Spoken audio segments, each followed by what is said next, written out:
अस्सलामुअलैकुम। आज हम स्टॉक मार्केट की एक बड़ी दिलचस्प पहेली को समझने की कोशिश करेंगे।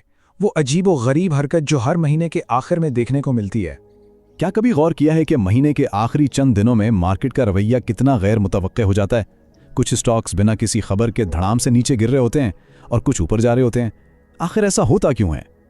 तो जनाब, इस सारे मामले का जवाब एक खास इस्तिलाह में छुपा है जिसे कहते हैं रोल ओवर वीक। चलें जरा इसमें गहराई में उतरते हैं। रोल ओवर वीक सीधे लफ्जों में महीने का आखिरी हफ्ता होता है। ये वो वक्त है जब ब्रोकरेज हाउसेस अपनी किताबें, अपने अकाउंट्स बराबर करते हैं और इसी दौरान वो ट्रेडर्स को कहते हैं कि भाई अपनी माहाना पोजीशंस या तो बंद करो या फिर उन्हें अगले महीने के लिए रोल ओवर कर लो। लेकिन ये सारा अमल होता क्यों है? इसके पीछे एक बहुत ही ताकतवर फाइनेंशियल टूल है जो इस पूरे तवाजुन को हिला कर रख देता है और उसे कहते हैं लिवरेज। तो ये लेवरेज आखिर है क्या चीज और ये मार्केट में इतना बड़ा तूफान कैसे खड़ा कर देता है? आइए जरा इस खेल को समझते हैं। लेवरेज बहुत ही सादा अल्फाज में ब्रोकर की तरफ से दिया गया एक कर्ज है, बिल्कुल वैसे ही जैसे कोई बैंक से कर्ज लेकर एक महंगी गाड़ी खरीदता है जबकि उसके पास सिर्फ डाउन पेमेंट के पैसे होते हैं। लेवरेज भी ट्रेडर्स को यही सहूलत देता है कि वो अपने थोड़े से पैसों से बहुत बड़ी मालियत के शेयर्स पर कंट्रोल हासिल कर लें। चलें इस मिसाल को देखते हैं। पहला कदम, एक ट्रेडर अपने अकाउंट में 30,000 रुपए जमा करवाता है। दूसरा कदम, ब्रोकर उसे 70,000 रुपए का कर्ज यानी लेवरेज दे देता है। और तीसरा कदम, अब वो ट्रेडर सिर्फ 30,000 से पूरे 1,00,000 रुपए के स्टॉक्स खरीद सकता है। लेकिन यहां समझने वाली बात रिस्क का तवाजुन है। अगर मुनाफा होता है तो वो ट्रेडर और ब्रोकर में तकसीम हो जाता है, मगर अगर नुकसान हो जाए तो वो 100% ट्रेडर का होता है। ब्रोकर तो अपना कर्ज वापस ले ही लेता है, इसलिए सारा का सारा रिस्क ट्रेडर के सर पर होता है। अब होता यह है कि ट्रेडर 3 हफ्तों तक इस लेवरेज पर आराम से काम करता रहता है, लेकिन फिर महीने का आखिरी हफ्ता आता है और उसके साथ ही आती है ब्रोकर की कॉल। महीने के बिल्कुल आखिर में ब्रोकर ट्रेडर को एक बहुत अहम फैसला करने का कहता है और यही वो लम्हा है जहां से मार्केट में असल उतार चढ़ाव शुरू होता है। ट्रेडर के पास अब 2 ही रास्ते बचते हैं। पहला ऑप्शन, वो बाकी के 70,000 रुपये भी जमा करवा दे और शेयर्स का मुकम्मल मालिक बन जाए।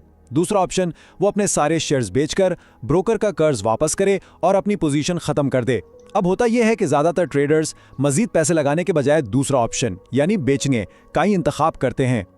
तो जरा सोचिए, जब हजारों ट्रेडर्स एक ही वक्त में, एक ही हफ्ते में अपने शेयर्स बेचने का फैसला करते हैं तो क्या होता है? मार्केट में एक अफरा तफरीजी फैल जाती है। और ये बात इस सूरत हाल को बेहतरीन तरीके से बयान करती है। यह हफ्ता ऐसा होता है जैसे मार्केट आईसीयू में पड़ा कोई मरीज हो जिसकी हालत किसी भी वक्त किसी भी समत जा सकती है। इसे नॉर्मल तो हरगिज नहीं कहा जा सकता। इस अफरत तफरी की वजह 2 मुखालिफ कुव्वतें हैं। एक तरफ लेवरेज वाले ट्रेडर्स अपनी पोजीशंस बंद करने के लिए बेचने पर मजबूर होते हैं जिससे कीमतें नीचे जाती हैं। वहीं दूसरी तरफ वो ट्रेडर्स होते हैं जिन्होंने शॉर्ट सेल किया होता है, यानी गिरती हुई मार्केट पर शर्त लगाई होती है। उन्हें अपनी पोजीशंस बंद करने के लिए खरीदना पड़ता है जिससे कुछ शेयर्स की कीमतें अचानक ऊपर चली जाती हैं। तो सबसे अहम नुक्ता यह है कि इस हफ्ते कीमतों में जो भी हरकत होती है उसका ताल्लुक कंपनियों की कारकर्दगी या किसी अच्छी बुरी खबर से नहीं होता। ये खालिस्तन एक टेक्निकल मामला है जहां बस पोजीशंस को बराबर किया जा रहा होता है। अच्छा, तो ये सब कुछ जानने के बाद अब असल सवाल ये पैदा होता है कि इस मुश्किल हफ्ते में एक आम सरमायाकार को आखिर करना क्या चाहिए? इसके लिए कुछ हिकमत अमलियां हैं। सबसे महफूज तरीका तो यह है कि कैश पर रहा जाए ताकि अपना सरमाया महफूज रहे। जो लोग ट्रेडिंग करते हैं उनके लिए उन दिनों में खरीदारी का मौका बन सकता है जब मार्केट 500 से 1000 पॉइंट्स गिरे। स्विंग ट्रेडर्स के लिए बेहतर है कि वो पिछले हफ्तों में ली गई पोजीशन से निकल जाएं। और जो तवील मुद्दती सरमायाकार हैं उनके लिए शायद यही बेहतर है कि इस हफ्ते मार्केट के शोर से जरा दूर ही रहें। आखिर में एक सवाल सोचने के लिए, जब रोल ओवर वीक का ये तूफान आता है तो एक सरमायाकार की हिकमत अमली क्या होनी चाहिए? क्या इस उतार चढ़ाव में मौका तलाश करना बेहतर है या फिर खतरे से बचने को तरजीह देना?